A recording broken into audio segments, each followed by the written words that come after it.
Hi everyone, here we've got Motorola Edge, and let me show you how to change keyboard language on this device. So first of all, we have to open the keyboard. So let me do this. Here we are.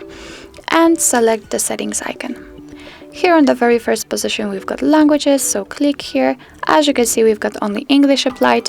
To add a keyboard, simply tap on Add Keyboard. And here we've got the list of suggested languages and the list of all available ones. As you can see, there are many of options to choose from. Let me pick something, for example, maybe Arabic.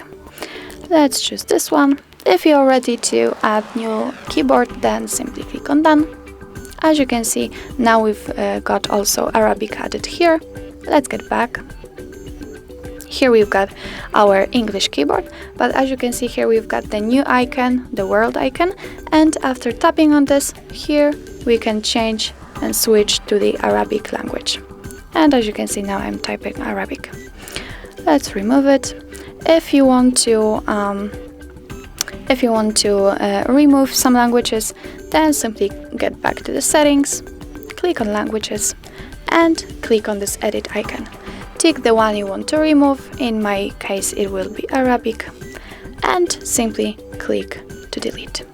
And that's all. As you can see, we've got only English here, and we cannot switch through the keyboards.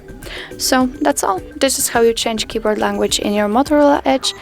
I hope that this video was helpful. Thank you so much for watching. Please hit the subscribe button and leave the thumbs up.